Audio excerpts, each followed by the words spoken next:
अच्छा जी बच्चों, हमने कल पढ़ा था कि किस वक्त रीवैल्यूएशन सरप्लस का बैलेंस रिटेन अर्निंग में ट्रांसफर होगा, याद है? हमने कहा था जब एसेट बेच देंगे तो वो जो अनरियलाइज प्रॉफिट था वो रियलाइज हो गया, तो सारा बैलेंस हम कहाँ ट्रांसफर कर देंगे? रिटेन अर्निंग में ट्रांसफर कर देंगे, क्योंकि एसेट ही बेच दिया। यहाँ तक की बात समझ लगी? तो इसका मतलब है सारे का सारा सरप्लस हम उस दिन ट्रांसफर कर देंगे जिस दिन हमने एसेट बेच दिया, और ये लॉजिकल था। ये पॉइंट क्या था? लॉजिकल था कि वो अनरियलाइज तो था, शर्त ये थी कि बेचा नहीं था। अब बेच दिया है तो अनरियलाइज नहीं रहा, अब वो रियलाइज हो गया तो वो ट्रांसफर कर दो, जान छुड़ाओ। अब दूसरा पॉइंट वो कहता है कि चाहे आपने वो एसेट बेचा नहीं है, तब भी आप क्या करो, उस सरप्लस को रियलाइज मानते जाओ। जैसे जैसे टाइम गुजरता जा रहा है वैसे वैसे वो अनरियलाइज से रियलाइज होता जा रहा है। ये वाली बात समझ नहीं आती। यार बेचा तो है ही नहीं, शर्त तो यही है कि बेचना है। बेचेंगे तो अनरियलाइज क्या बन जाएगा? रियलाइज, लेकिन तो बेचा ही नहीं है। वो कह रहा है कि हर साल ट्रांसफर करते जाओ। इसकी लॉजिक क्या है उसको हम क्लियर करते हैं। फर्ज करो बच्चों, दो दोस्त हैं। कितने दोस्त हैं? दो दोस्त हैं। ये दोनों कारोबार कर रहे थे, दोनों की अपनी अपनी फैक्ट्रियां थी। दोनों की क्या थी? अपनी अपनी फैक्ट्रियां थी। Mister Ahmad, mister Ali. Mister Ahmad ने भी एक प्लाट लिया यकम जनवरी 2001 को, 1 लाख रुपए का। मिस्टर अली को पता लगा इसने प्लाट लिया, उसने भी उसी दिन जाके प्लाट ले ली। कितने का? 1 लाख। मिस्टर अहमद ने उस प्लाट पे स्ट्रेट लाइन मेथड लगाया और लाइफ रखी 5 साल।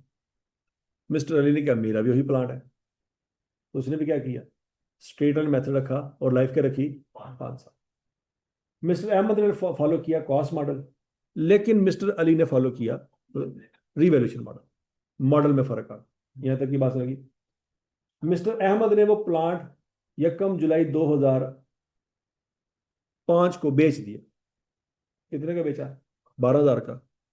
तो मिस्टर अली ने भी वो प्लांट यकम जुलाई 2005 को बेच दिया। अब दोनों का चूंकि प्लांट सेम था, लाइफ भी सेम गुजारी थी, दोनों ने बेचा भी सेम डेट पे था, तो जिस बंदे को बेचा वो बंदा भी सेम था। उसने दोनों दोस्तों से प्लांट ले लिया। पहले वाले को कितने पे किए? 12,000। दूसरे वाले को कितने पे किए? उसको भी 12 ही पे किए, क्योंकि प्लांट सेम था। नहीं समझ लगी? आपके पास एक मेहरान गाड़ी आई, 80,000 किलोमीटर चली हुई थी, ठीक है जी, 2020 मॉडल था। तो आप उसका रेट लगाएंगे, यार ये इतने लाख रुपए की बनती है। आधे घंटे बाद एक और गाड़ी आ गई, वो भी मेहरान थी, 20 मॉडल था, 80,000 चली हुई थी। तो आप उसके पैसे ज़्यादा लगाएंगे? और बोलो तो सही, उसके पैसे भी वही लगाएंगे जो आप थोड़ी देर पहले लगाए थे, क्योंकि दोनों चीज़ें सेम है। समझ लगी बात की? तो दोनों प्लांट सेम तरीके को बाय हुए थे, सेम टाइम में इस्तेमाल हुए थे, सेम उनकी कंडीशन थी। तो लिहाजा जब बेचेंगे, और परचेज करने वाला बंदा एक ही था, तो दोनों प्लांट का क्या करेगा, वो सेम रेट लगाएगा। हजम शुद्ध? अच्छा, अब जरा मिस्टर अहमद की बात करते हैं। उसने कॉस्ट मॉडल फॉलो करना। अब सोच समझ के जवाब देना। मिस्टर अहमद स्टीलर मेथड है, लाइफ 5 साल है, कॉस्ट 1 लाख रुपए है, ऐसा करेगा नहीं दी, एज्यूम करेंगे 0 है। तो मिस्टर अहमद हर साल कितनी डेप्रिसिएशन चार्ज करेगा? 20,000। यहां तक की बात से लगी बच्चों? लेकिन 2005 में कितनी चार्ज करेगा?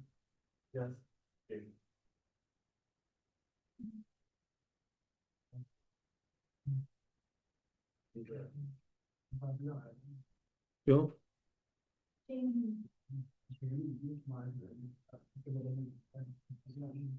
शाबाश शाबाश शाबाश, ध्यान से। 2005 में वो कितनी डेप्रिसिएशन चार्ज करेगा?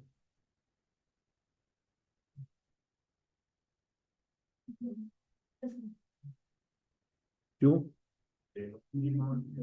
6 महीने चली है तो इसलिए 10,000। तो बच्चों अपने प्रॉफिट लॉस में वो हर साल डेप्रेशन कितनी लिखते जाएगा बच्चों? 2001 में 20,000, 2002 में 20,000, 2003 में, 2004 में, और 2005 में 10,000। यहाँ तक की बात लगी? 2005 में से 10,000 की डेप्रेशन चार्ज की। अब सोच समझ के जवाब देना, यकम जुलाई 2005 वाले दिन उस एसेट की रिमेनिंग वैल्यू कितनी बची होगी?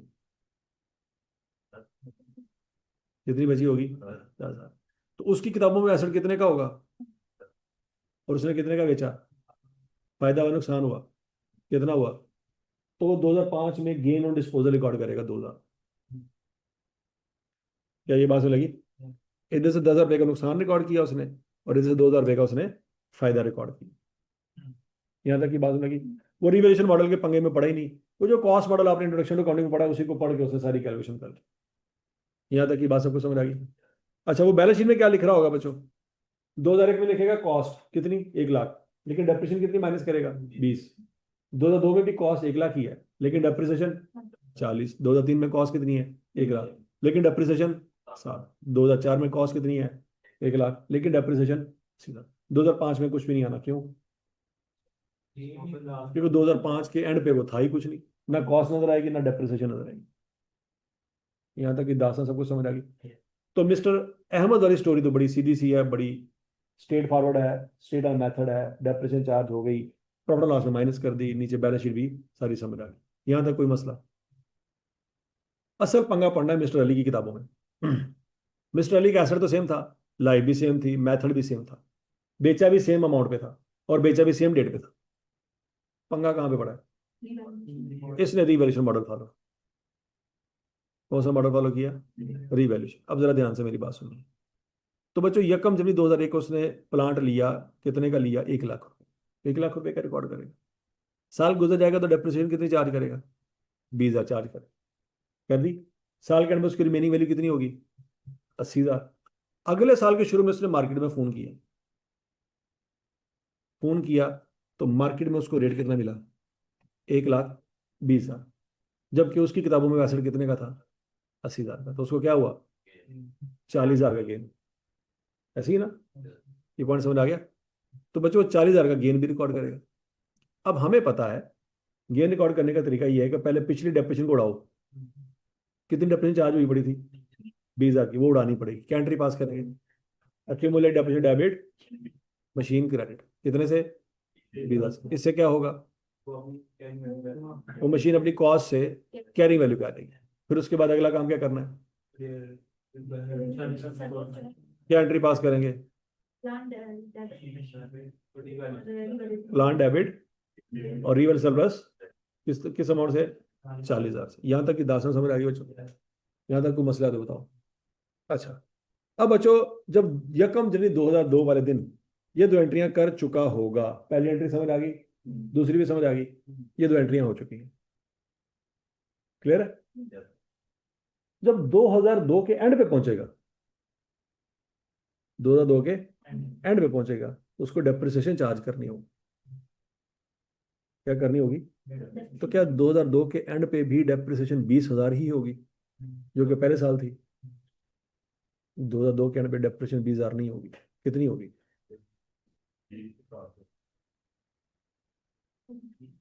किसको किस पे डिवाइड करेंगे?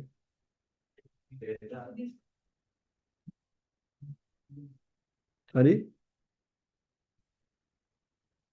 किसको किस पे डिवाइड करेंगे?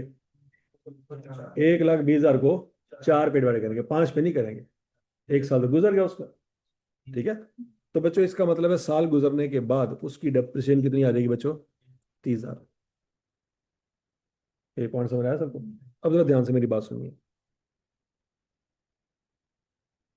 तो इसका मतलब है वो बच्चों मिस्टर अली पहले साल में तो डेप्रिसिएशन 20,000 ही चार्ज करेगा, क्योंकि वहां पे रिवैल्यूएशन नहीं हुई थी। रिवैल्यूएशन हुई थी दूसरे साल के शुरू में, ऐसी है ना, यकम जनवरी 2002 को रिवैल्यूएशन हुई थी। तो पहले साल तो कॉस्ट के मुताबिक ही डेप्रिसिएशन चार्ज की होगी 20,000। अगले साल उसकी डेप्रिसिएशन कितनी आ जाएगी, 30। उससे अगले साल 30, उससे अगले साल 30, ऐसे ही है। लेकिन जुलाई में, यकम जुलाई 2005 वाले दिन उसने जब एसेट बेचा तो 6 महीने गुजर चुके थे। तो उन 6 महीने की डेप्रिसिएशन कितनी आएगी, 15। यहाँ तक की बात सबको समझ आ गई?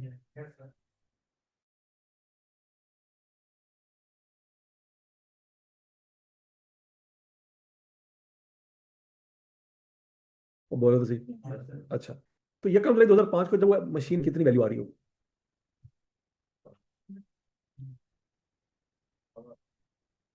15,000 आ रही होगी। सोचो सोचो सोचो सोचो, वो बोलो तो सही। हाँ।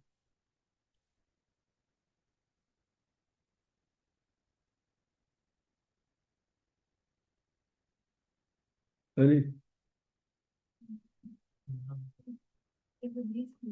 हम्म। करें, एसिड मायने चला गया।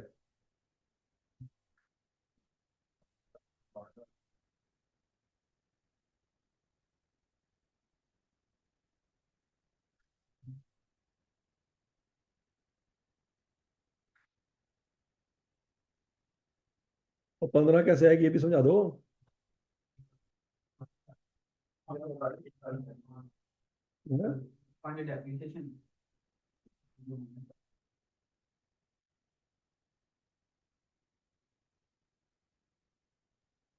हाँ जी।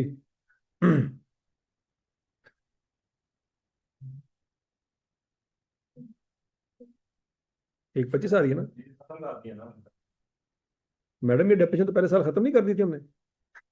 हाँ, ये वाली एंट्री भूल गई है। ये 20 से खत्म हो चुका था पहले ही। कौन सी डेप्रेशन बाद में चार्ज हुई है? 30, 30, 30 और 15। ठीक हो गया, कितनी चार्ज की है? 1,05,000। और एसेट कितने का था? 1,20 का। तो बची कुछ वैल्यू कितनी थी? 15,000। बेचा कितने का? 12,000 का। नुकसान हो गया कितना? 3,000 का। अब दोनों ने सेम एसेट लिया, सेम टाइम इस्तेमाल किया, सेम अमाउंट पे बेचा। एक का 2,000 का प्रॉफिट आ रहा है और दूसरे का 3,000 का नुकसान आ रहा है। तो पूछेगा हाँ भाई तू बेचा की बनाया? कहता मेरा तो प्रॉफिट आया 2,000। तो तू दस, मेरा तो नुकसान आया। कहना यार बड़ा अफसोस है। और जिसका नुकसान है वो भी सोच रहेगा भाई अगली बार तो ना मैं रीवैल्यूएशन मॉडल नहीं लाना, क्योंकि वो लाके नुकसान आता। अगली बारी मैं कॉस्ट मॉडल लाऊंगा, वो दिन प्रॉफिट आता। तो ये बात वो ठीक कर रहा है? नहीं, ये आधी पिक्चर है। जब ये पिक्चर सारी पूरी देखेगा ना तो समझ आएगी कि कोई फर्क नहीं है। यहाँ तक की बात समझ लगी? अच्छा, अब जरा ध्यान से मेरी बात सुनिए। अब बच्चों हो ये रहा है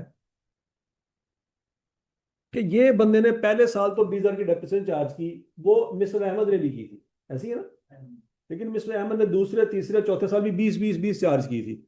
जबकि ये दूसरे तीसरे चौथे साल में क्या चार्ज कर रहा है? 30, 30, 30 चार्ज कर। हालांकि प्लांट सेम था, सेम बंदे से लिया था, सेम अमाउंट का लिया था, सेम लाइफ थी, सेम मेथड था, ऐसी है ना? तो बच्चों ये जो 30, 30, 30 माइनस कर रहा था, तो इसका जो नेट प्रॉफिट निकला होगा वो अहमद के नेट प्रॉफिट से कम होगा। सोचो, क्योंकि उसने डेप्रिसिएशन कितनी चार्ज की? 20, 20, 20। ये कितनी चार्ज कर रहा है? 30, 30, 30। तो इसका नेट प्रॉफिट डेफिनेटली उससे क्या होगा? कम होगा। ये 3 साल तक सर पकड़ कर बैठा रहेगा, क्या ਉਹਦਾ प्रॉफिट ज्यादा आ रहा है, मेरा प्रॉफिट घट आ रहा है, हालांकि सेम काम कर रहे हैं। तो इसका प्रॉफिट कम क्यों आ रहा है? डेप्रिसिएशन ज्यादा चार्ज हुई है। तो डेप्रिसिएशन ज्यादा चार्ज की हुई है। डेप्रिसिएशन ज्यादा चार्ज होने की वजह क्या है? रीवैल्यूएशन। और हम कह रहे हैं कि रीवैल्यूएशन में जो सरप्लस आया था वो रिटेन अर्निंग में नहीं लेके जाना। याद है? कब तक नहीं लेके जाना? जब तक बेच ना दे। क्योंकि इन 3 सालों में बेचा नहीं था तो वो सरप्लस रिटेन अर्निंग में गया नहीं। लेकिन वो सरप्लस तो नहीं गया, लेकिन रिटेन अर्निंग में जो आंसर आना चाहिए था वो भी नहीं आ रहा। नहीं बात बोलेगी? मिस्टर अहमद की रिटेन अर्निंग इन 3 सालों में ज्यादा थी। क्यों ज्यादा थी? क्योंकि डेप्रिसिएशन कम थी, प्रॉफिट ज्यादा आ रहा था। वो ज्यादा प्रॉफिट रिटेन अर्निंग में जा रहा था, रिटेन अर्निंग का बैलेंस ज्यादा शो हो रहा था। इस बंदे की इन 3 सालों में सरप्लस तो वो नहीं लेकर गया, इन 3 सालों में रिटेन अर्निंग में सरप्लस उसने उसी वक्त लेके जाना था जब सच्ची मुच्ची सैसर को बेच देना था, ऐसी है ना? सरप्लस तो नहीं लेके गया। लेकिन क्या फिर रिटेन अर्निंग इसकी ठीक थी? वो बोलो तो सही।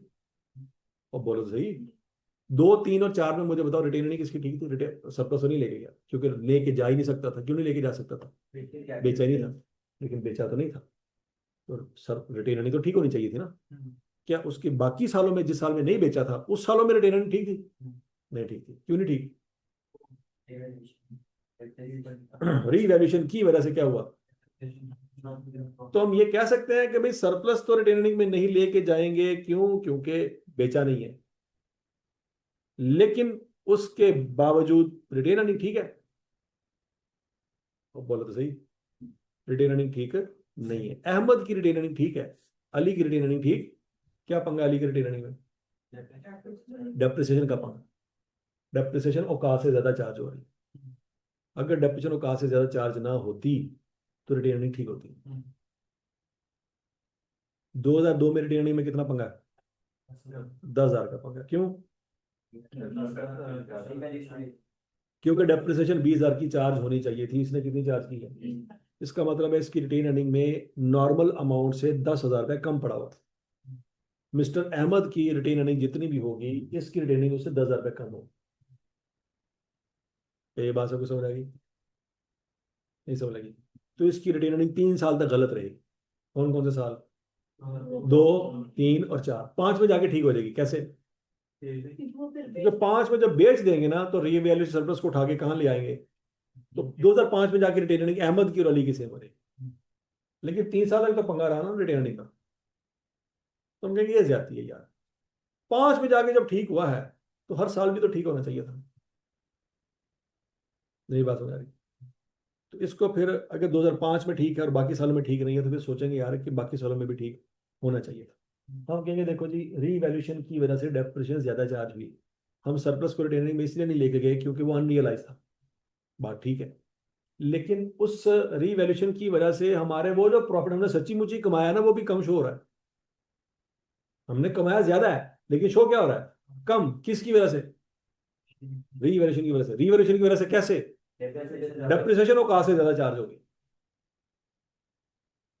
तो फिर क्या करें? हम कहेंगे भाई हर साल की रिटेन अर्निंग ठीक होनी चाहिए।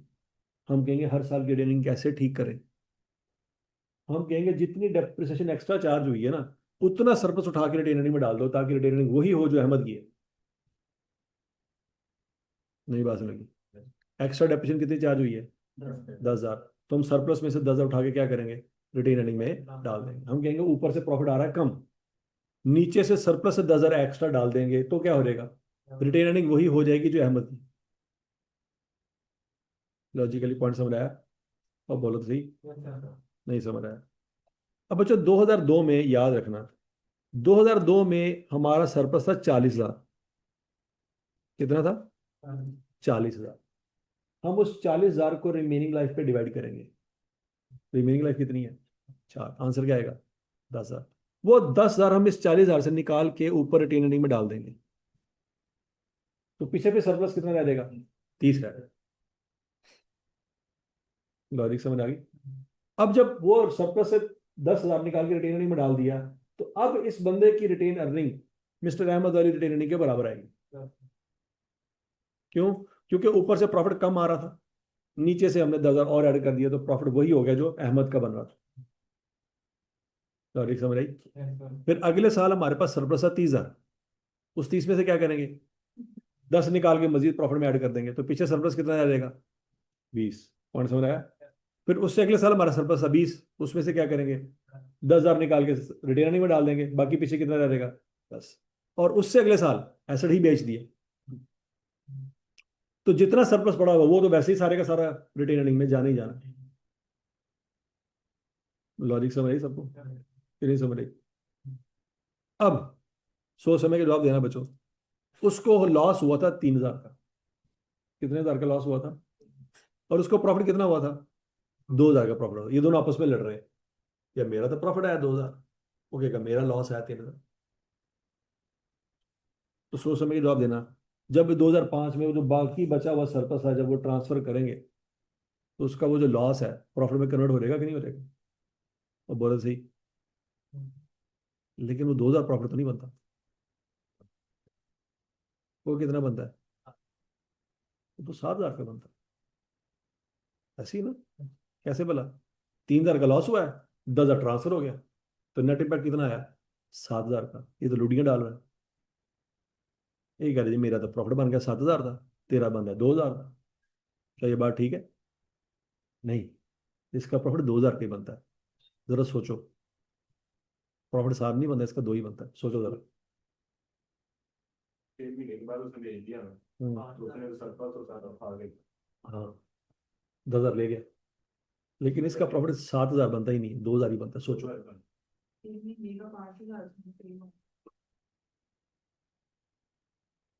बनता तो वही है, मतलब उसने सारे कर दिया ना। 5 बार 5 रखना चाहिए था वैसे। क्यों रखना चाहिए? तो बेच ही दिया, तो रखना कैसे चाहिए? हम्म हम ये कह रहे हैं कि डिस्पोजल वाले दिन दोनों का आंसर सेम आना चाहिए। एक की कहानी तो सीधी है, 2,000 का प्रॉफिट। दूसरे की कहानी टेढ़ी है, लेकिन घूम घुमा के आंसर 2,000 ही आना चाहिए। लेकिन हमारा आंसर तो 7,000 आ रहा है। 2005 के स्टार्ट में 10,000 भरा हुआ। हाँ, तो 6 को जब बेचा तो 6 में नहीं बेचा ना, 5 में ही बेच नहीं, लिया। 5 में बेचा नहीं, 6 बेचा। हाँ तो जो 10,000 जैसे हम पहले ट्रांसफर कर रहे थे 10,000 तो इसी तरह हम 10 का भी आप नहीं करेंगे, 5,000 उधर चला गया, 5 में से 3 माइनस करें 2 आ जाएगा। हाँ।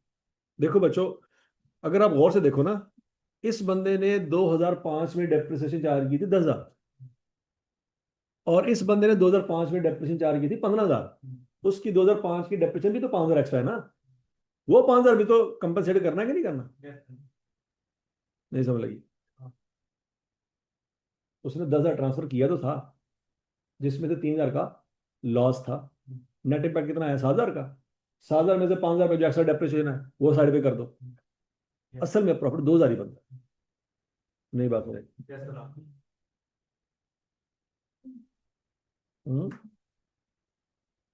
दोबारा देखो, 2005 का टोटल एक्सपेंस देखो, इसका कितना बनता है? 8,000 बनता है। जरा सोचो, 10,000 की डेप्रिसिएशन और 2,000 का गेन, नेट इम्पैक्ट कितना बनता है? 8,000। लेकिन यहाँ पे जरा नेट इम्पैक्ट देखो कितना बनता है? 18,000। सोचो, -15 -3 कितना बनता है? 18। जब वो 10 सरप्लस से निकल के रिटेन में जाएगा तो नेट इम्पैक्ट कितना रह जाएगा? 8 ही रह जाएगा। ऊपर भी 8 ही आ रहा है।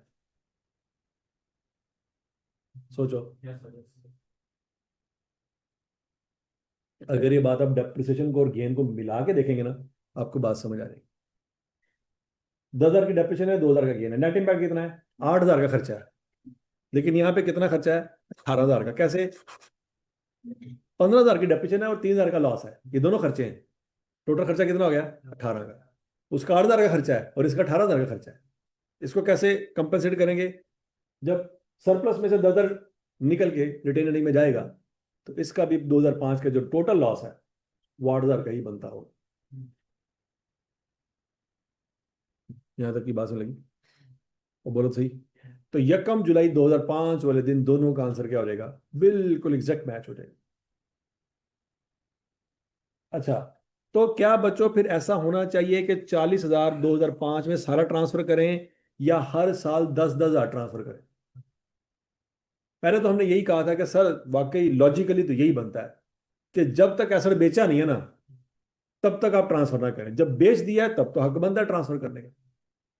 आज हम ये पढ़ रहे हैं कि नहीं सर, बेचा चाहे नहीं है, 2005 में जाके बेचा, फिर भी 2 3 और 4 में ट्रांसफर करें। क्यों? क्योंकि डेप्रिसिएशन की वजह से जो हमारी रिटेन अर्निंग आनी चाहिए थी वो भी नहीं आ रही। ट्रांसफर तो नहीं करे ना करो, लेकिन रिटेन अर्निंग जो होनी चाहिए थी वो भी नहीं आ रही।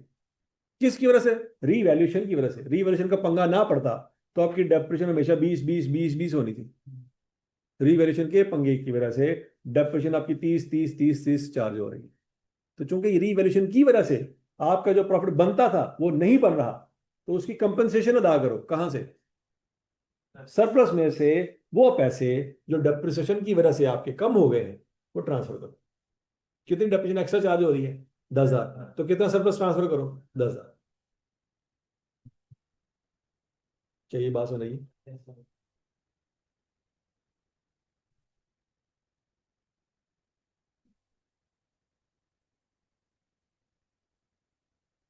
हेलो।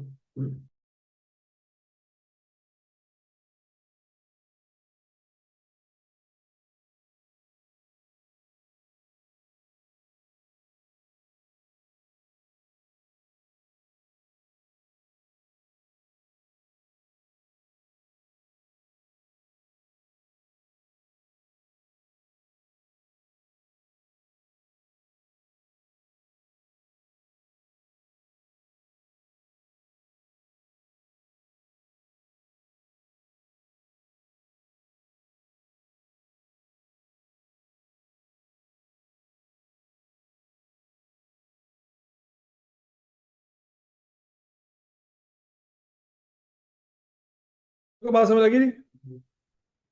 तो बोलो तो सही।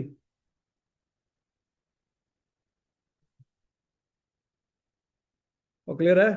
अब बताएं ज्यादा लॉजिकल पॉलिसी कौन सी है, कि जब एसेट बेचेंगे सारा सरप्लस उस वक्त ट्रांसफर करें, या जैसे जैसे एसेट इस्तेमाल होता जा रहा है वैसे वैसे सरप्लस ट्रांसफर करें? कल लॉजिक ये थी कि भाई जब एसेट ही नहीं बेचा तो ट्रांसफर क्यों करें, उस वक्त वो लॉजिक बिल्कुल ठीक थी। अब लॉजिक ये है कि एसेट बेचा तो नहीं है, लेकिन डेप्रिसिएशन एक्स्ट्रा चार्ज होने की वजह से वो प्रॉफिट जो बनता था वो भी नहीं बन रहा। तो जारी बात, जो हमने कमाया था वो कमाई भी कम शो हो रही है, क्यों? क्योंकि डेप्रिसिएशन एक्स्ट्रा चार्ज हो रही है। तो लिहाजा अब ट्रांसफर करना ज्यादा बेहतर है, हर साल ट्रांसफर करना ज्यादा बेहतर है, उसको बेचने का वेट नहीं किया जाएगा। हजम शुद्ध। हाँ, तब भी ऐसे ही करेंगे। हजम शुद्ध। सबको बात समझ आ गई बच्चों?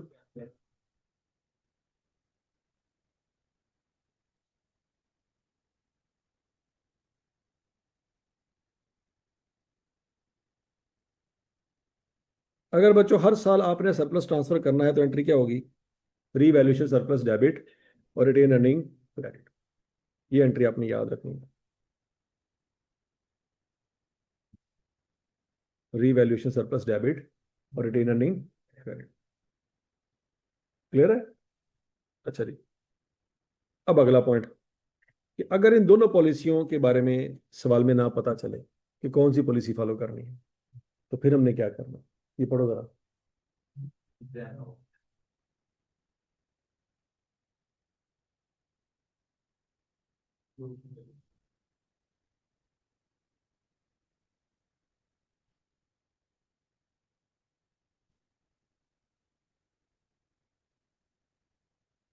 पढ़ लिया जी?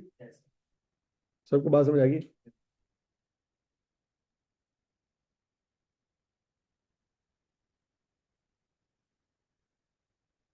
अच्छा जी। ये रिवर्शन मॉडल के लिए बच्चों कल से हमने जो बातें पढ़ी है ना, ये कुछ पॉइंट लिखे हुए हैं, इन सबको पढ़ो जरा, ये बातें समझ आती हैं? इनमें से जो बात समझ नहीं आती मुझे बताएं।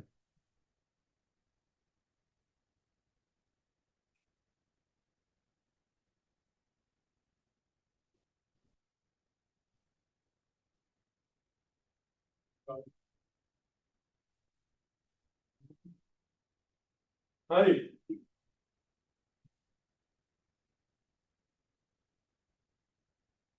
4 पॉइंट क्लियर है कि नहीं? 5वां point, depreciation should be charge on cost of asset. देखो पहला साल था तो हमने कॉस्ट भी डेप्रिसिएशन चार्ज की थी ना, 1 लाख भी चार्ज की थी पहले साल में। इफ देयर इज सरप्लस, अगर 2002 में कोई सरप्लस आया, जैसे कि आया है, the effect of extra depreciation जो कि 30,000 थी is transfer to retain earning. यहां तक की बात में लगी? पहले साल हमने डेप्रिसिएशन किस पे चार्ज की है? कॉस्ट पे, क्योंकि पहले साल तो रीवैल्यूएशन नहीं हुई थी ना। वो बोला तो सही। तो पहले साल तो डेप्रिसिएशन 20 आनी चाहिए थी, 20 ही आई है। पहले साल तो कुछ नहीं किया हमने। अगले साल क्या छापा हुआ है? रीवैल्यूएशन हुई, जिसकी वजह से क्या हुई? डेप्रिसिएशन एक्स्ट्रा चार्ज हुई। तो उसका हमने क्या हल निकाला कि सरप्लस 40 था, 40 में से हमने 10 कहां ट्रांसफर कर दिया? रिटेन अर्निंग में। बाकी का सरप्लस कितना रह गया? 30। ये क्यों किया? ये क्यों किया बच्चों?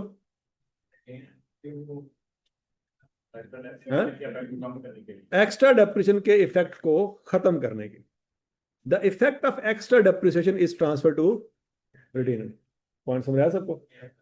लेकिन अगर लॉस आएगा, then effect of less charge depreciation is to be reversed when there is a subsequent surplus in the future। देखो अब लॉस आएगा तो सरप्लस में कुछ पड़ा होगा, तो ट्रांसफर तो कर ही नहीं सकते। और बोलो तो सही, जब लॉस आएगा तो सरप्लस में तो कुछ नहीं पड़ा होगा जो आपने ट्रांसफर करना, सरप्लस तो जीरो हुआ होगा। लेकिन लॉस आने की वजह से एसेट अपनी असल औकात से नीचे चला जाएगा, और जब असल औकात से नीचे चला जाएगा तो डेप्रिसिएशन कम चार्ज होगी। जब कम चार्ज होगी तो प्रॉफिट उसको ठीक नहीं कर सकते, वो आपका प्रॉफिट अपनी औकात से ज्यादा नजर आएगा, उसको ठीक नहीं कर सकते।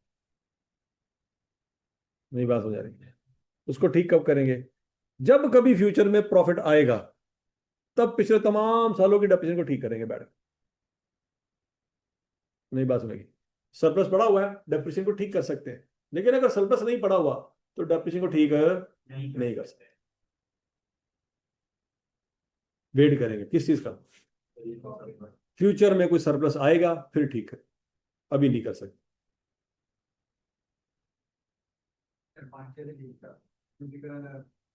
नहीं, तब तो बेच दिया ना, तो उस वक्त फिर लॉस नहीं आएगा ना, फिर प्रॉफिट आएगा। क्यों बोला? क्योंकि एसेट अपनी औकात से नीचे है। एसेट फिर 10,000 की नहीं होगा ना, 5,000 का होगा। बेचा कितने का? 12 का। प्रॉफिट आ गया 7,000 का। जिसका स्टैंडर्ड मेथड, उसका प्रॉफिट कितना आ रहा है? 2,000 का। हमारा प्रॉफिट कितना आएगा? 7,000 का। क्यों बोला? एसेट अपनी औकात से नीचे था, उस वक्त प्रॉफिट ज्यादा है। डेप्रिसिएशन कोई नहीं करें जब प्रॉफिट जब 2005 में, हाँ, तो पिछले सालों की डेट नहीं करेंगे तो भाई वो हो जाएगा ना, ऑटोमेटिकली ठीक हो जाएगी। देखो भला, प्रॉफिट कितना आना चाहिए था? 2 का। आपका कितना आ रहा है? फर्स्ट करो 7 का। तो 7 का क्यों आ रहा है? क्योंकि पिछले सालों की डेप्रिसिएशन कम थी।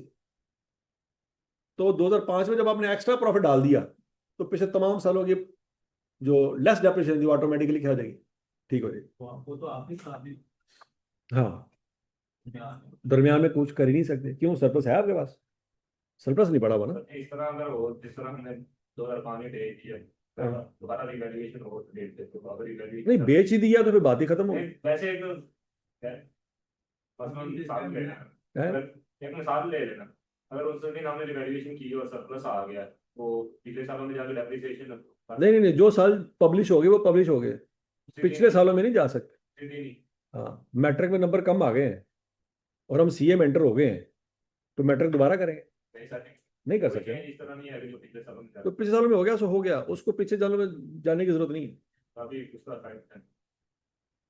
ठीक है, क्योंकि हम पिछले सालों में जाने का मतलब क्या है? क्या पिछले रिकॉर्ड दोबारा खोल के दोबारा सही करो, ये नहीं पंगे लेने। इतना टाइम है तो बोल दे सही। सही सर क्या मतलब तेनों शक पे कि मेरा सर पीआरसी में ना क्यूएम के नंबर कम आए थे, मैं क्यूएम दोबारा देनी, मेरा तो गोल्ड मेडल बनना चाहिए था। दिल करता है तेरा कभी लास्ट में? तो जेरी शायद दफन हो गई तो दफन रहने दो। नहीं बात लगी। हाँ जी, पॉइंट नंबर 5 क्लियर है। पॉइंट नंबर 6, ये बात ही समझ आती है। पॉइंट नंबर 7,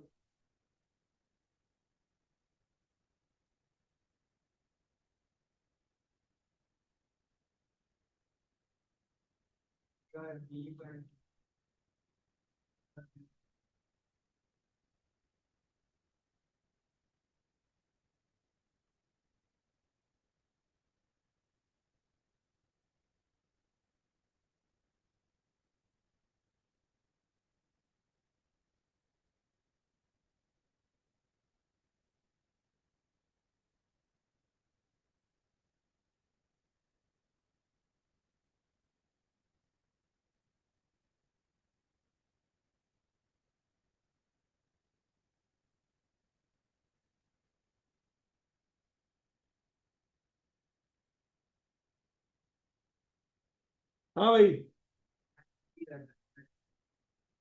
कौन सा? का भी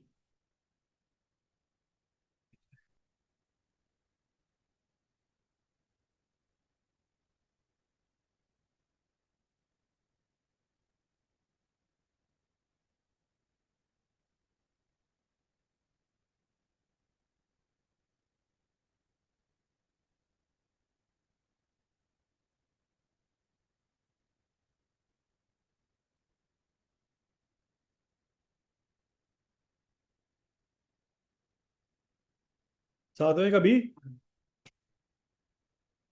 क्या? ये वही बात है जो अभी पढ़ी है। या तो सरप्लस उस वक्त ट्रांसफर करें जब सच्ची मुच्ची बेच दिया, या फिर उसको हर साल एनुअली ट्रांसफर करेंगे जैसे जैसे डेप्रिशिएट करते जा रहे हैं।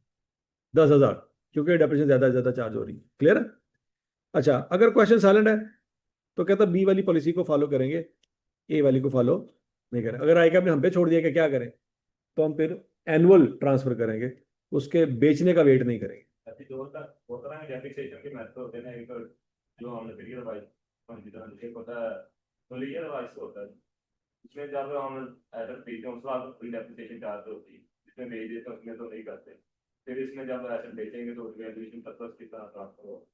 तो जितना पड़ा हुआ सारा ट्रांसफर करना, बल उसकी वजह है, उसकी वजह डेप्रेशन का तो उसका लेना देना नहीं है। उसका तो लेना देना ये है कि जब आपने बेच ही दिया है तो वो अनरियलाइज रहा नहीं। तो वैल्यू पर्पस जो डेप्रिसिएशन के हिसाब से नहीं नहीं नहीं, आखिरी साल में आपने क्या करना है, जितना भी पड़ा है वो बेच देना है। क्योंकि जरूरी नहीं है कि हर एसेट आप यूजफुल लाइफ के एंड पे जाके बेचें, कुछ पहले भी बेच सकते हैं। तो क्या फिर डेप्रेशन का वेट करेंगे क्योंकि 5 साल पूरे नहीं हुए? वो कह रहा हूँ अगर दरमियान में भेज दिया तो सारा ट्रांसफर नहीं। बात लगी। पॉइंट नंबर 8, कि एक्यूमुलेटेड डेप्रिसिएशन का क्या करना है। हमने क्या किया, सारी उड़ा देनी। दूसरा लिखा हुआ restate up to the revalue amount, ये वाला सिलेबस हमारे सिलेबस में नहीं है ही नहीं गिरे शायद, मतलब ये नहीं था छोड़ दो। अस्सी की पड़ा है, जिस रिवैल्यूएशन हुई उस दिन पुरानी डेप्रिसिएशन का क्या करना है, खत्म, क्या एंट्री पास करेंगे। बस वो पॉइंट ही आपने याद रखना, बात खत्म। नहीं समझ लगी, हम यही करते हैं। और इसका नाम क्या है, नेट रिप्लेसमेंट वैल्यू मेथड। बस आई कैप आपको बता दिया करेगा net replacement value method. Point number 9, ये जरा ध्यान से पढ़ें।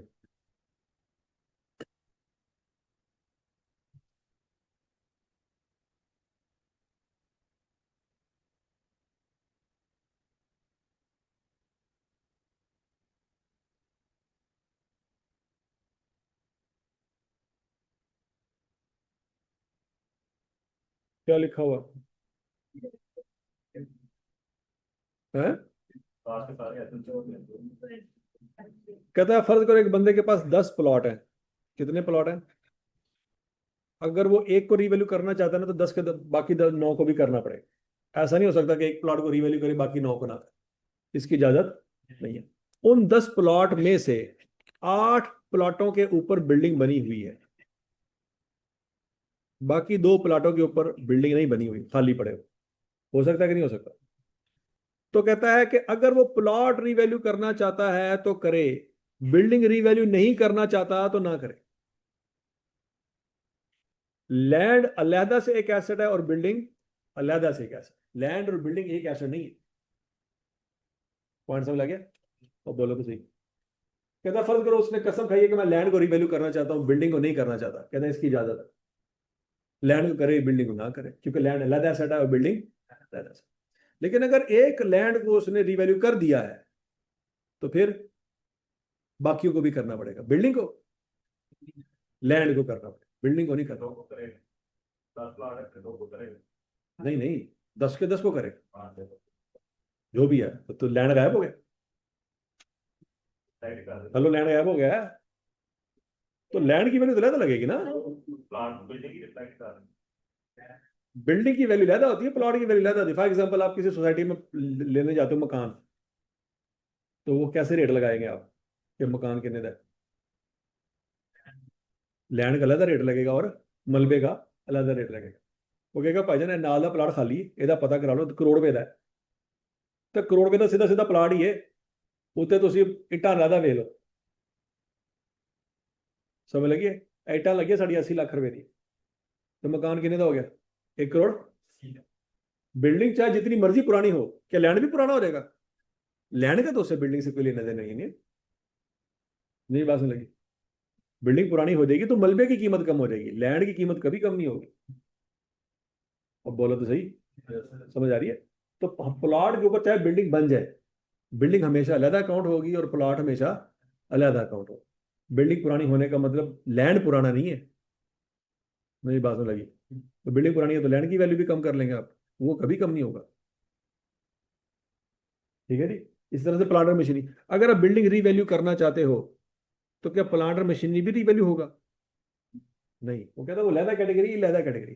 या तब जब बिल्डिंग को रिवैल्यू करें हाँ तो नीचे ये बिल्डिंग वो हवा में तो नहीं है हाँ, लेकिन बिल्डिंग डेप्रिशिएट होती है, लैंड तो डेप्रिशिएट नहीं होता। वैल्यू तो हो गया ना नहीं, बिल्डिंग का हिस्सा है लैंड बिल्डिंग का हिस्सा नहीं है ना, ये तो मैं कह रहा हूँ। वो तो समझ आ गई कि आपने कह दिया प्लाट नहीं होगा, बिल्डिंग नहीं होगी प्लाट होगा, तो आपको बिल्डिंग का हिस्सा है ना। नहीं हिस्सा लादा बंदे हमने नहीं, हिस्सा हिस्सा नहीं, यही तो पॉइंट है। जब आप 20 मंजिला बिल्डिंग में अपार्टमेंट बेचते हो, तो आपने जिसको अपार्टमेंट बेचा उसको लैंड बेचा है। अपार्टमेंट लैंड के ऊपर ही है। हाँ लैंड के ऊपर है, लेकिन उसको लैंड नहीं बेचा है। नहीं बात लगी। कल को वो तबाह है था अपार्टमेंट, तो वो उस लैंड पे आके तंबू डाल के बैठ सकता है। हम क्या कहेंगे, भाईजान आपको जो अपार्टमेंट था वो गया, लैंड वाल ध्यान ना करना तुसी। नहीं बात समझ आ रही, क्योंकि उस बिल्डिंग पे फर्ज करो 300 अपार्टमेंट थे, जलजिला आया, वो बिल्डिंग ही सारी तबाह हो गई, और 300 बंदे आके लैंड में उन्हें झोंपड़ी पा के दबा गए। समझ आ रही कि नहीं आ रही? तो उनमें से किसी का भी लैंड नहीं है, क्योंकि आपने लैंड बेचा ही नहीं हो। तो बिल्डिंग अगर ऊपर बनी हुई है, दैट डजंट मीन कि उसमें आपने लैंड की पेमेंट भी की। बिल्डिंग हमेशा अलग अकाउंट होती है, लैंड हमेशा अलग अकाउंट होता है। उसकी एक और वजह भी है, बिल्डिंग डेप्रिशिएबल एसेट है, लैंड डेप्रिशिएबल एसेट। चाहे लैंड के ऊपर बिल्डिंग बनी है, कभी आपने टोटल बिल्डिंग को डेप्रिशिएट होते देखा? कर ही नहीं सकते आप। क्यों भला? क्योंकि आप अगर टोटल वैल्यू को मल्टीप्लाई करोगे 10% से, तो आप किसको क्या कर रहे हो? अब लैंड को भी डेप्रिशिएट कर, लैंड कभी डेप्रिशिएट नहीं होता। और समझ आ रही बात की? सबसे बड़ी वजह यह है, बिल्डिंग की 50 साल लाइफ है, लैंड की 50 साल लाइफ। तो लैंड अलग कैटेगरी है और बिल्डिंग अलग कैटेगरी। इसी तरह से प्लांट और मशीनरी अलग कैटेगरी। नई बात समझ आ रही? तो अगर आपने सोचा है कि प्लांट और मशीनरी को रीवैल्यू करेंगे, तो क्या बिल्डिंग ऑटोमेटिकली रीवैल्यू हो जाएगी?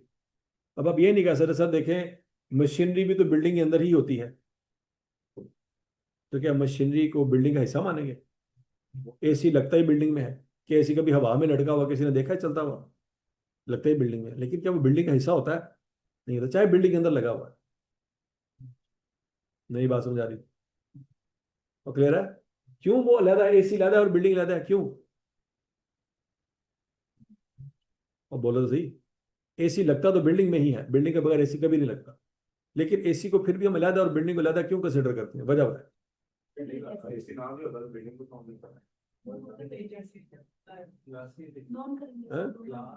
हाँ, एसी की लाइफ और बिल्डिंग की लाइफ में फर्क। समझ लगी है? अगर एसी की लाइफ भी 50 साल है और बिल्डिंग की लाइफ भी 50 साल है, फिर हम शायद कह सकते हैं कि वो एसी बिल्डिंग का हिस्सा है, क्योंकि दोनों को इकट्ठा करके हम डेप्रिशिएट कर सकते हैं। लेकिन एसी ने 5 साल चलना है और बिल्डिंग ने 50 साल चलना है, तो उनको इकट्ठा डेप्रिशिएट, तो वो फिर कैटेगरी डिफरेंट है। समझ लगी बात की? तो अगर कोई बंदा प्लांट और मशीनरी को डेप्रिशिएट करना चाहता है, बिल्डिंग को नहीं करना चाहता, तो कहेंगे ठीक है, बिल्डिंग अलग कैटेगरी है, प्लांट और मशीनरी अलग कैटेगरी। और समझ लगी बात की? मोटर व्हीकल अलग कैटेगरी है, फर्नीचर अलग कैटेगरी, और ऑफिस इक्विपमेंट अलग कैटेगरी है। एक बंदा इनमें से सिर्फ और सिर्फ मोटर व्हीकल को रीवैल्यू करना चाहता है, बाकी किसी को नहीं करना चाहता, कर सकता है कि नहीं कर सकता? कर सकता। लेकिन अगर उसके पास 10 गाड़ियां हैं, वो कहेगा जी मैंने 6 को रीवैल्यू करना, बाकी 4 को नहीं करना। इसकी इजाजत है? इसकी इजाजत है। ये बात याद। एक कैटेगरी को दूसरी कैटेगरी से अलग किया जा सकता है, लेकिन कैटेगरी के अंदर चीजों को अलग नहीं किया जा सकता। असम्पशन। अच्छा। जैसे हाँ। पोस्ट मॉडल के अंदर आगे मेथड डिफरेंस आते हैं, हाँ। रिवैल्यूएशन के अंदर भी एग्जैक्ट सेम। नहीं, उसमें हम नॉर्मली स्ट्रेटलर मेथड यूज करते हैं, और जिन चीजों की रिवॉल्यूशन होती है ना, उसमें हम लगाते ही स्ट्रेटलर मेथड। नहीं तो अकाउंटेंट पागल हो जाएगा।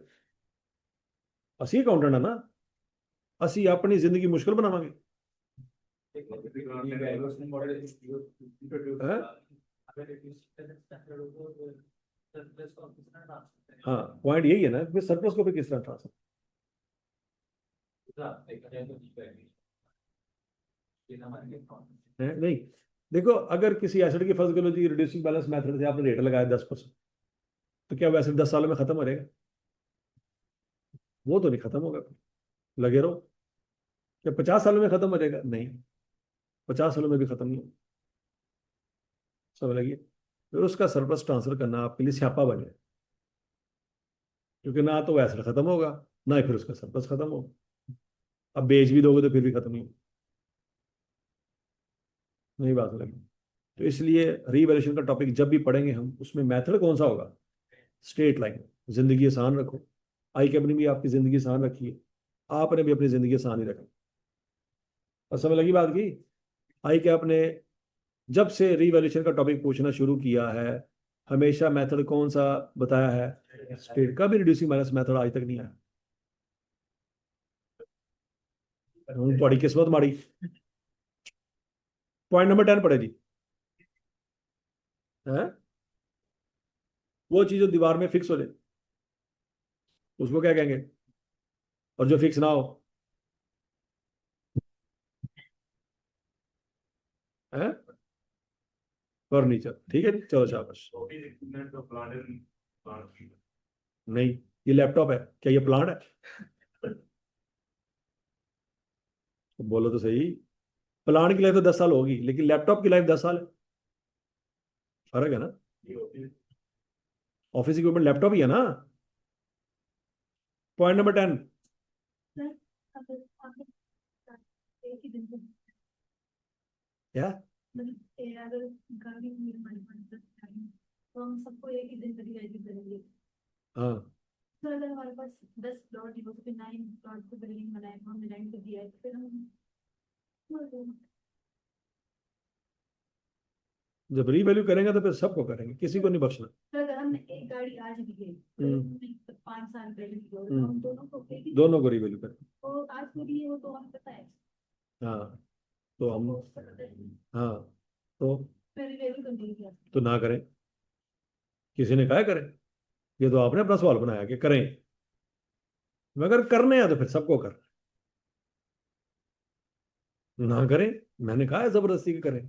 नहीं ताकि जिस तरह मतलब हम रिवैल्यू कर रहे हैं, तो एक चीज पहले खरीदी उसकी अब वो वैल्यू थी ना, तो आज भी हाँ, तो उसका पता है, तो वैल्यू करेंगे तो सबको सबको लेके जाएंगे ऊपर। हाँ, शेयर मार्केट वैल्यू लेकिन सबकी फिर मार्केट वैल्यू सेम नहीं होगी। हिसाब से होगी, जिसमें कुछ जो गाड़ी पुरानी है और जो गाड़ी नई है, दोनों की मार्केट वैल्यू सेम होगी। जिस तरह ही उसमें करेंगे। हाँ, जिसकी जो मार्केट वैल्यू उसके हिसाब से पढ़े। पॉइंट नंबर 10 पढ़े ली जरा।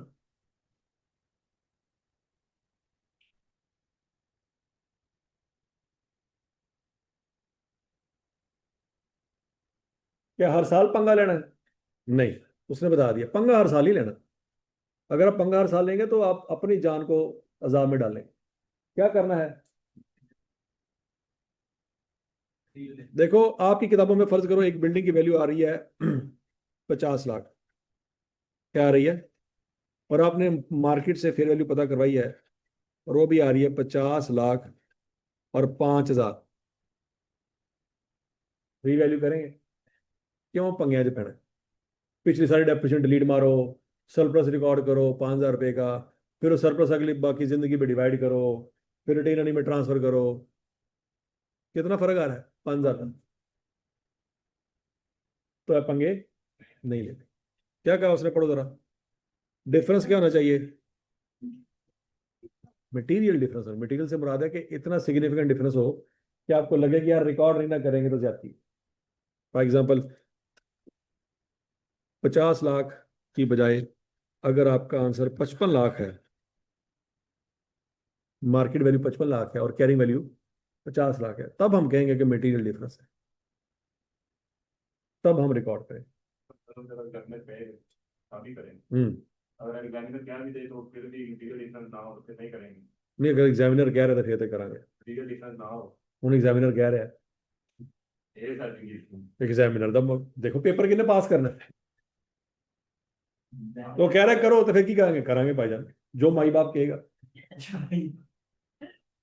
उससे पंगा ले सकते हैं, पहले सोच।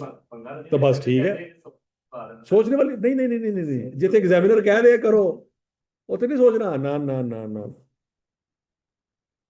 एग्जामिनर ने पंगा, ये तक सोचना भी नहीं। हाँ, अगर एग्जामिनर पूछ ले ये करनी चाहिए कि नहीं करनी चाहिए, फिर वहां पे कहेंगे यार ये डिफरेंस इमेटीरियल है, नहीं करनी चाहिए। लेकिन अगर वो कहे करो, तो तुसी को असी नहीं करना, उन्होंने कहा कोई मसला नहीं, 6 महीने बाद करना पड़ेगा। इसलिए वही तो मैं कह रहा हूँ ना, क्लियर करो। वो पूछे तो फिर अपना ओपिनियन दो, लेकिन अगर ओके करो तो आपका ओपिनियन मैटर करता है। या तो आप ये कहो ना कि मैंने पेपर दे दिया है, अब ये चेक करेगा हाई कोर्ट का जज, आई क्या अब नहीं चेक करेगा, फिर तो आप पंगे लो। लेकिन पेपर चेक किसने करना है? और आप रीचेकिंग के लिए भी अप्लाई कर दो, तो आपके सामने बैठ के चेकिंग करेंगे? तो आपके सामने बैठ के चेकिंग भी नहीं करेंगे। आप हाई कोर्ट में जाके अपील दायर कर दो कि सारा पेपर जज चेक करे, तो जज कहता मैंने तो आंदा ही कख नहीं, मैं की चेक करना है। नहीं बात समझ आ रही? तो लिहाजा पंगे नहीं ले रहे, ठीक है। हाँ, क्योंकि आप किसी तीसरे के पास अपील भी नहीं कर सकते, क्योंकि उन्हें पहले समझाना पड़ा रीवैल्यूएशन है होती है। उसको पता होगा तो चेक करेगा ना। वो चेक करवाने के लिए भी किसी एक चार्टर्ड अकाउंटेंट को कहेगा यार देखिए ले की करना। चार्टर्ड अकाउंटेंट करना लै हूँ मैं इंस्टीट्यूट का मैंबर हाँ, मैं इंस्टीट्यूट के नाल बगाड़ांगा थोड़ी, है ब्लडी जूनियर, इन्हें फेल कर दे कोई मसला नहीं। अब इसके पीछे मैं आई कैप से पंगा लूं? हाँ, जब हम सीनियर होंगे तो उसके लिए क्या करना पड़ेगा? पहले पेपर पास करने पड़े ने, और पेपर पास करने के लिए, हाँ जी, जब आप सीनियर होंगे तो फिर जो मर्जी करें, जैसे वो सीनियर इस वक्त कर रहे हैं। नहीं समझ लगी? जो वो कर रहे हैं वो भी यही सोच के कर रहे हैं ना कि अब तो हम सीनियर हो गए हैं, तो जब आप सीनियर हो जाएंगे तो आप कर लेना, लेकिन उससे पहले पंगे नहीं लेना। तो क्लियर सबको? अच्छा जी, पॉइंट नंबर 10 पढ़ लिया जी? Point number 11।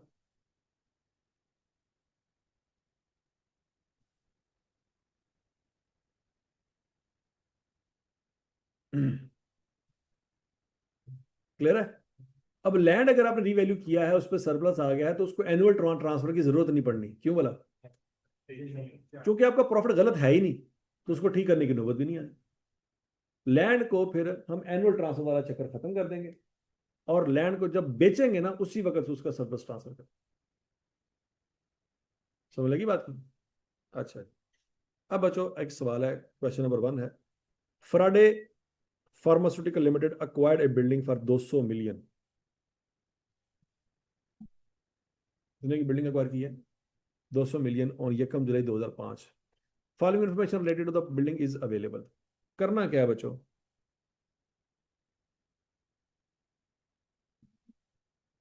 एंट्रियां पास करनी है।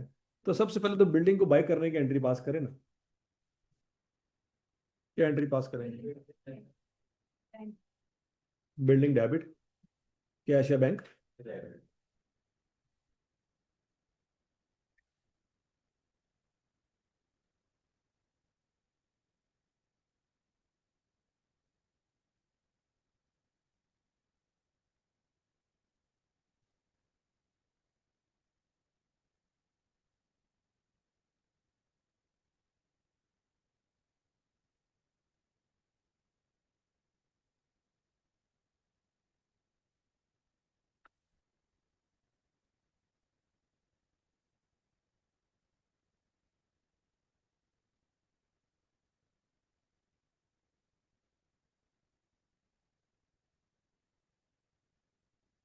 ठीक है जी, बोलो तो सही। अच्छा, यकम जुलाई 2005 को बच्चों बिल्डिंग बाय की, और उसने बता दिया है कि it is being depreciated on straight line basis over 20 years. तो यकम जुलाई 2005 और हमारा साल कब खत्म हो रहा है? 30 जून 2006 वाले दिन पहला साल हमारा खत्म होगा। तो डेप्रिसिएशन चार्ज करेंगे कि नहीं करेंगे? तो 200 मिलियन पे करेंगे या रीवैल्यूड अमाउंट पे करेंगे? पहले साल 200 मिलियन ही आपकी रीवैल्यूड अमाउंट है। नहीं बात समझी?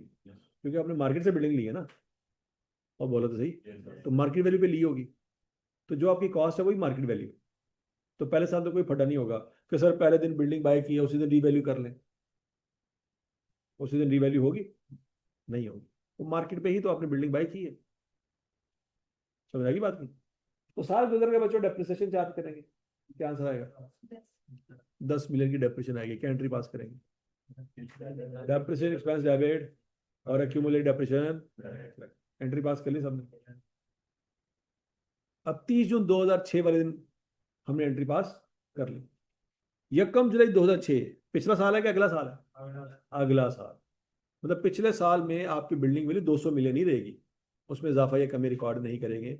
अगले साल के पहले दिन आपने फोन किया मार्केट में, बिल्डिंग का रेट क्या लगा? 230 मिलियन। आपकी किताबों में बिल्डिंग कितने की है? 190 की है। ये बात याद रखनी। कितने की है? 190 की है। मार्केट में कितने की है?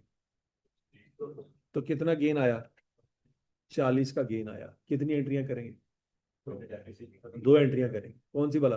पहले तो पिछली डेप्रिसिएशन खत्म करनी है और फिर गेन रिकॉर्ड करना। 2 एंट्रियां करें, शाबाश। ये एंट्रियां करते जाए, शाबाश शाबाश। एंट्रियां करेंगे, बातें समझ आनी है।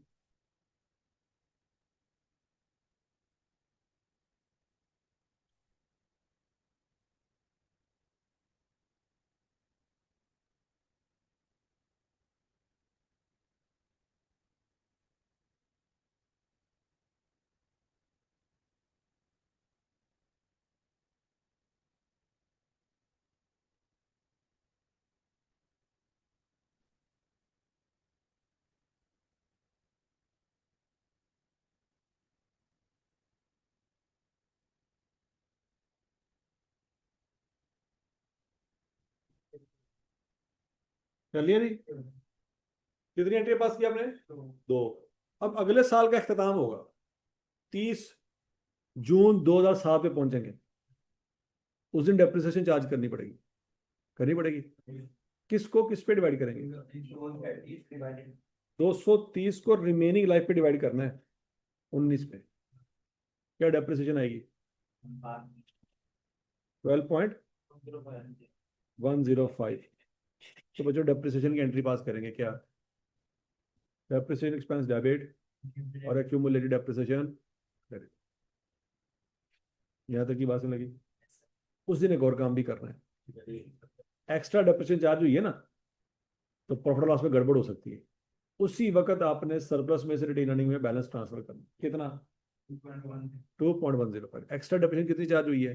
2.105। कैसे कैसे पता लगा? क्योंकि पहले साल डेप्रिसिएशन कितनी थी? अगर ये रीवैल्यू ना होता तो अगले साल भी 10 ही आनी थी। रिड्यूसिंग बैलेंस मेथड में तो ये भी स्यापा पड़ना है क्या, हर साल डेप्रिसिएशन चेंज होनी है। तो किसको किससे कंपेयर करके हर साल रिटेन में कितने पैसे लेके जाने हैं, ये स्यापा पड़ जाना उस वक्त। समझ लगी ना? स्टेट में तो पता है अगर रिवैल्यू ना होता तो हर साल डेप्रिसिएशन कितनी आती? 10 10 10 10 10। ऐसी है? नहीं समझ लगी बात की? रिड्यूसिंग बैलेंस मेथड में तो हर कॉस्ट मॉडल में भी डेप्रिसिएशन सेम नहीं आना, तो वो स्यापा पड़ जाना। अच्छा, कितनी डेप्रिसिएशन एक्स्ट्रा चार्ज हो रही है बच्चों? 2.105। इसकी क्या एंट्री पास करेंगे? Revaluation surplus credit, revalue surplus debit और रिटेन अर्निंग क्रेडिट। फिर हम इनको करेंगे। नहीं, साल के एंड में जिस दिन डेप्रिसिएशन चार्ज हुई है उसी दिन करेंगे। क्लियर? अब बच्चों हम पहुंच गए 1 जुलाई 2007 को, उससे अगले साल के पहले दिन। अब हमारी किताबों में एसेट की बची कुछ वैल्यू कितनी आ रही है?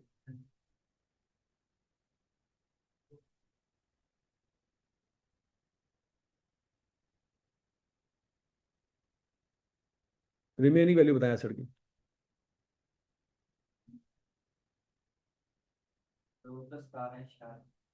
Yes.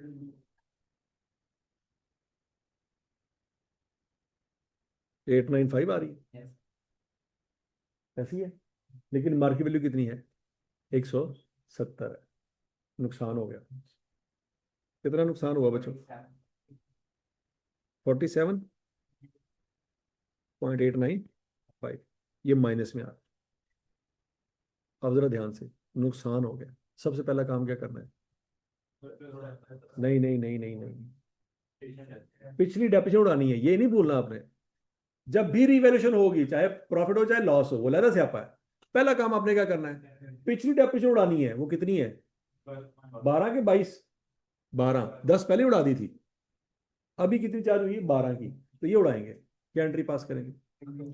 एक्यूमुलेटेड डेप्रिसिएशन डेबिट और बिल्डिंग क्रेडिट। कितने थे? 12.105। समझ लग गई?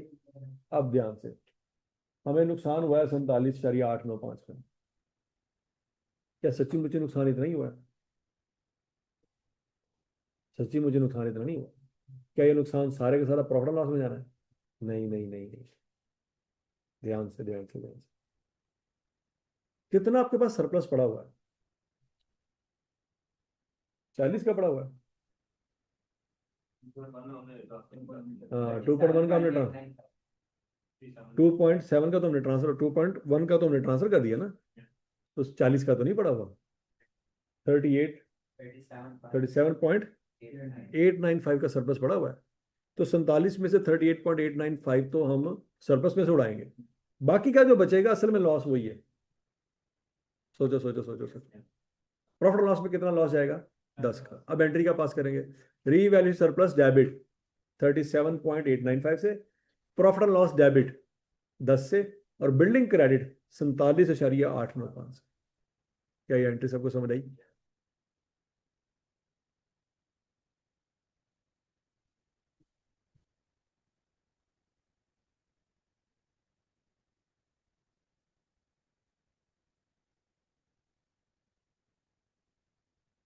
ये एंट्री है बच्चों।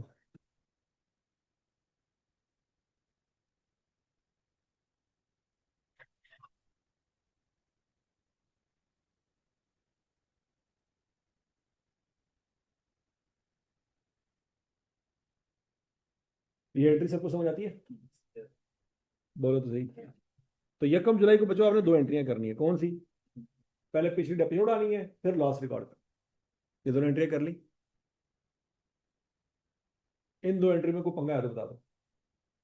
फिर 12 महीने गुजरेंगे, कहाँ पे पहुंचेंगे? 30 जी 6 30 जून 2008 में पहुंचेंगे। तो क्या करना होगा? डेप्रिसिएशन चार्ज करनी होगी। किसको किस पे डिवाइड करेंगे? अब 170 आपकी वैल्यू थी, तो 170 को डिवाइड करेंगे किस पे? 18 पे। रिमेनिंग लाइफ 18 है।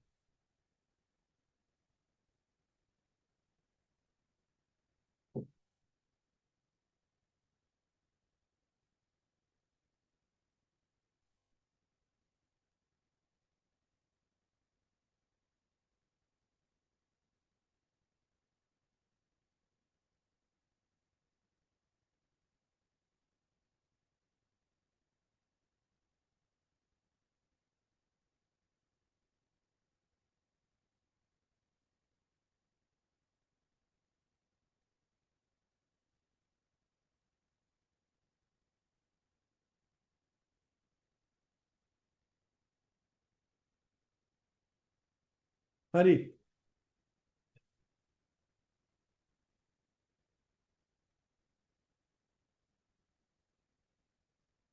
170 डिवाइड बाई 18, 9.4। अब जरा देखो बच्चों, असल हमारी डेप्रिसिएशन आनी चाहिए थी 10। अब 10 नहीं आ रही, कम आ रही। लेकिन क्या इस कमी को ठीक कर सकते हैं हम? नहीं कर। सरप्लस 0 हो गया हमारा। इसको ठीक नहीं कर। जितनी पड़ी है अब इतनी ही मजबूरन चार्ज करनी पड़ेगी। क्या एंट्री पास करेंगे बच्चों? डेप्रिसिएशन एक्सपेंस डेबिट और एक्यूमुलेटेड डेप्रिसिएशन। यहां तक की बात में लगी बच्चों? वैसे 30 जून 2008 वाले दिन 2 एंट्रियां होनी चाहिए, एक डेप्रिसिएशन की और एक ट्रांसफर की। ट्रांसफर की एंट्री नहीं हो सकती, अब मजबूरन यहाँ पे एक ही एंट्री होगी। लॉजिक समझ आई सबको? नहीं समझ आई? एक्स्ट्रा डेप्रिसिएशन चार्ज हो जाए उसको तो ठीक कर सकते हैं, लेकिन अगर वैल्यू से कम चार्ज हो जाए तो उसको ठीक नहीं कर सकते, वेट करना पड़ेगा। क्लियर? अब आते हैं जी अगले साल। 30 जून 2008 पे खड़े थे, साल खत्म हो गया। अगला दिन शुरू हुआ 1 जुलाई 2008। हमारी किताबों में एसिड की औकात कितनी है? 160.56।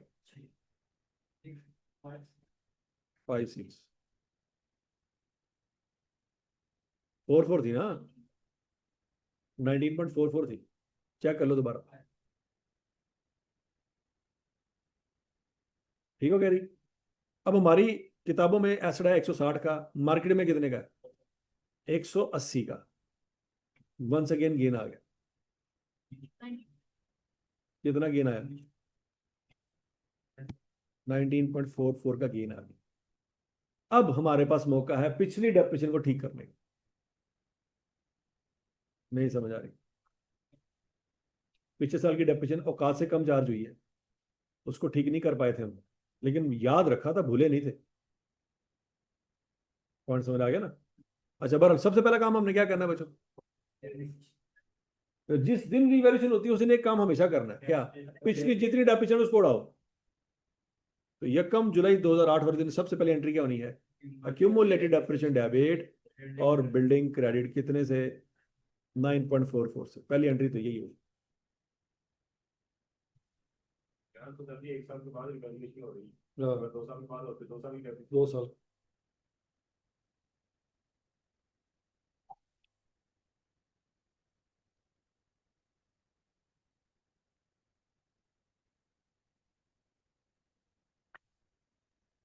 समझ लगी सबको?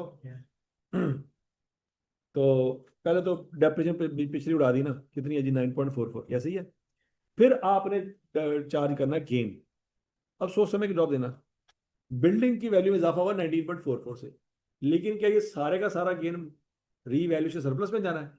नहीं। इस 19.44 को रीवैल्यू सरप्लस में लेके जाने के लिए पहले देखना पड़ेगा कि क्या क्या पंगे हैं जो ठीक करने हैं। एक तो डेप्रिसिएशन का पंगा, जो कम चार्ज हुई थी उसको बढ़ाना है। और दूसरा, जो लॉस प्रॉफिट लॉस में गया है, अब तो सच्ची मुच्ची वो लॉस नहीं ना रहा। नहीं बात सुनेगी? जो प्रॉफिट लॉस में लॉस गया वो भी तो नहीं ना होना चाहिए, क्योंकि पिछले साल तक तो लॉस था लेकिन अब लॉस फील नहीं हो रहा। तो जो लॉस आपने प्रॉफिट लॉस में ले गए हो उसको भी खत्म करना पड़ेगा। तो दो काम करने पड़ेंगे, कौन से? एक तो लॉस जो रिकॉर्ड किया उसको रिवर्स करो, और एक डेप्रिसिएशन जो कम चार्ज हुई है उसको बढ़ाओ। नहीं बात हो जाएगी तो बोलो तो सही। अब जरा ध्यान से मेरी बात सुनिए। टोटल गेन कितना आया? 19.44 का गेन है। हम कहेंगे कि इस 19.44 के गेन को सरप्लस में लेके जाने से पहले दो काम करने हैं। पहला काम क्या करना है? जो लॉस रिकॉर्ड किया था उसको रिवर्स करना है। रिवर्स करने से क्या मुराद है? लॉस रिकॉर्ड किया था तो क्या किया था बच्चों? डेबिट किया था। अब क्या करेंगे? क्रेडिट करेंगे। हजम शुद्ध नहीं समझे?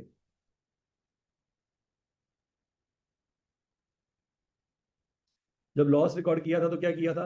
डेबिट किया था। अब खत्म करना है तो क्या करेंगे? अगला पॉइंट, डेप्रिसिएशन जो रिकॉर्ड की थी वो असल वैल्यू से कम थी, होनी चाहिए थी 10। हमने कितनी चार्ज की थी? कितनी कम चार्ज की थी?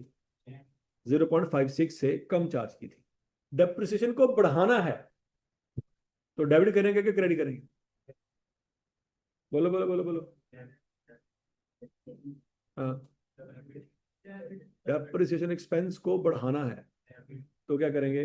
डेबिट करेंगे। कितने से? 0.56। अब बच्चों एक चीज क्रेडिट हो रही है, दूसरी चीज डेबिट हो रही है, तो दोनों को जमा करेंगे। नहीं बात समझ आ रही? ऊपर वाली चीज क्रेडिट हो रही है, नीचे वाली चीज डेबिट हो रही है, तो इन दोनों को जमा करेंगे? नहीं, माइनस करेंगे। तो 10 माइनस 0.56, नेट इम्पैक्ट कितना आएगा? 9.44 का। हजम शुद्ध। तो 19.44 के दो टोटे होंगे। कितने टोटे होंगे? जिसमें से 9.44 जाएगा इधर, और बाकी कितना बच जाएगा? 10। वो जाएगा सरप्लस में। अब समझ रही बात? नहीं समझ रही? ये बहुत इंपॉर्टेंट पॉइंट है, इसमें कोई पंगा पड़ गया ना तो बाद में पूरी जिंदगी के लिए पंगा पड़ जाना है। इसको क्लियर कर लो, जितना टाइम लगा सकते हो लगा लो, लेकिन इसको क्लियर करो ये हो क्या रहा है। वैसे लॉस तो वैसे डेबिट ही होता है ना, ये हम रिवर्सल की वजह से कर रहे हैं। रिवर्सल रिवर्सल जो लॉस रिकॉर्ड किया था उसको खत्म कर रहे हैं।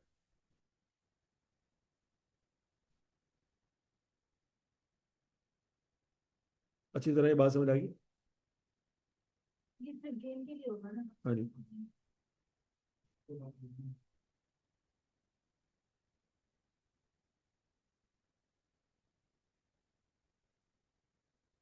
अच्छी तरह से इस बात को समझ लो, कोई मसला है डिस्कस कर लो, क्योंकि ये बहुत टेक्निकल पॉइंट है। बार बार आपने इसी पॉइंट पे आके गलती करनी है।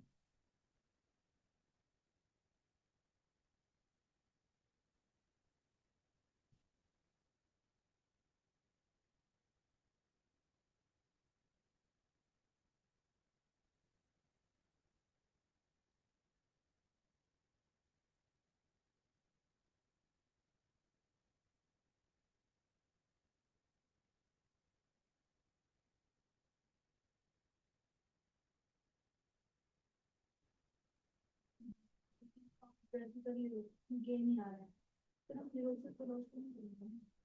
हम्म। अगर हमारे पास लॉस हुआ ही ना, फिर लॉस हुई ना हो, तो क्या हुआ हो? फिर हाँ, तो सारा प्रॉफिट रिवर्स सरप्लस में जाएगा फिर। तो रिवर्सल नहीं होगा। जो हुआ ही नहीं वो तो रिवर्स की करना है। अब ये लास्ट तो हमने खत्म कर दिया हाँ। तो हमने प्रॉफिट लॉस करता फिर 9.44 आप लोग कितने कर मैसेज फिर कंप्लीट। हाँ, तो प्रॉफिट लॉस रिकॉर्ड कहाँ पे हुआ है? तो खत्म कहाँ करेंगे? हाँ, तो ये प्रॉफिट लॉस में जाएगा ना। तो जहाँ पे खर्चा रिकॉर्ड हुआ है तो खत्म करने के लिए भी तो वहीं जाएंगे ना। तमाम क्रेडिट बैलेंस की बात है।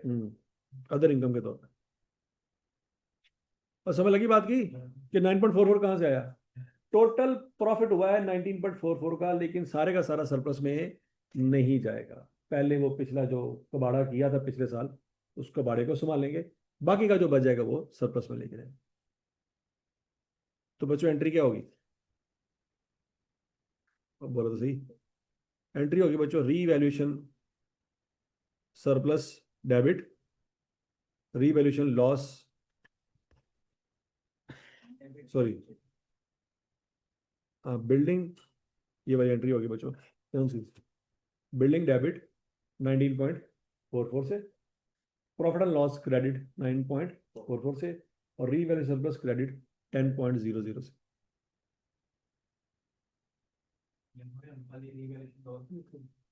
हाँ लिख रहे हैं, ठीक है लिख रहे हैं।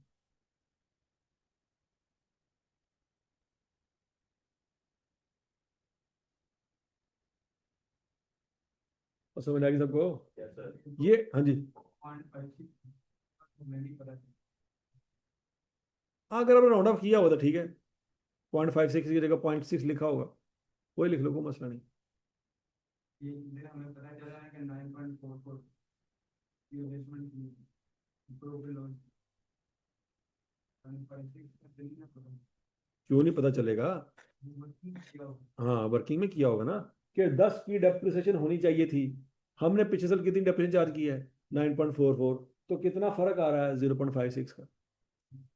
सर जी अब ये जो हमने किया ये हमेशा उसे जो ओरिजिनल में डेप्रिसिएशन चार्ज उसको देख के किया ना, हाँ जो पिछले सालों में रिवैल्यूएशन लो या सरप्लस की वजह से कम ज्यादा होती है। ओरिजिनली अगर रिवैल्यूएशन ना होती तो कितनी डेप्रिसिएशन होती? हमेशा कंपैरिजन उसी से होगा ना भाई, ज्यादा चार्ज हो रही है तो कंपेयर किससे किया? 10 से। तो जब कम चार्ज हुई है तो कंपेयर किससे करें? इसलिए 10 से ही तो करें। पिछले सालों में हमने ज्यादा भी चार्ज हाँ नहीं, हाँ ज्यादा चार्ज की है, किससे ज्यादा चार्ज की? 10 से ज्यादा तो स्टैंडर्ड क्या है फिर हमारा? 10। 10 है। ज्यादा या कम का स्टैंडर्ड क्या है? 10। 10 कहां से आया? कॉस्ट से। समझ लगी? उसी को रखेंगे। और समझ लगी बात की? तो बच्चों 1 जुलाई 2008 वाले दिन दो एंट्रियां हुई, कौन कौन सी? एक तो पिछली डेप्रिसिएशन उड़ा दी, और दूसरा आपने सरप्लस रिकॉर्ड की। ये दो काम कर लिए।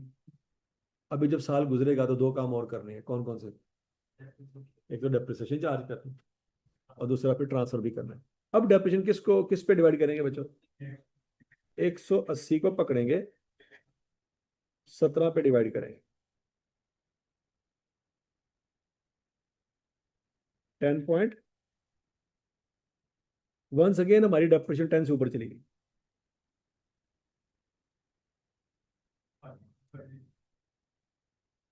और समझ लगी है? क्या एंट्री पास करेंगे? Depreciation expense debit, accumulated depreciation credit कितने से? 10.5 से। कर ले शाबाश, जल्दी।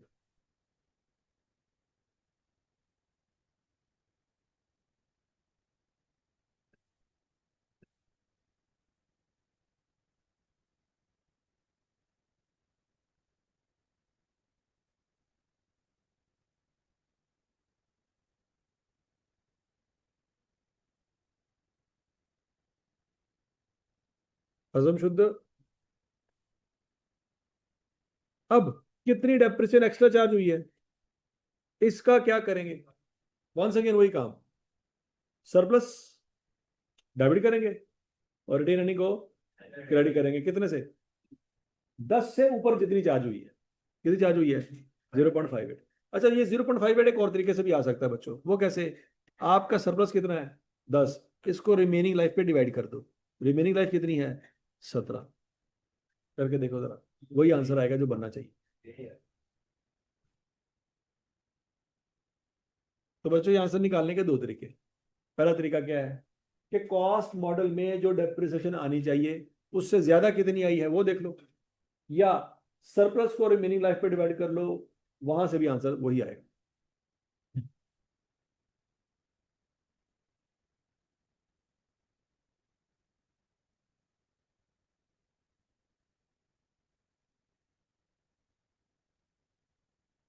हाँ? और समझ लगी सबको? नहीं समझ लगी? क्यों?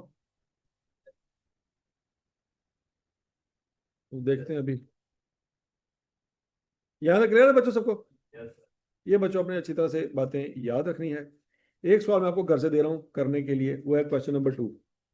वो आपने करना है, इसकी भी एंट्रियां पास करनी है। आप क्या करना है? एंट्रियां पास करनी है बस। तो अगर तो आपके पास टाइम हुआ तो ये वाला भी कर लेना। क्वेश्चन नंबर 2 में भी एंट्रियां करनी है, क्वेश्चन नंबर 3 में भी एंट्रियां कर लोगे। ओके जी बच्चों।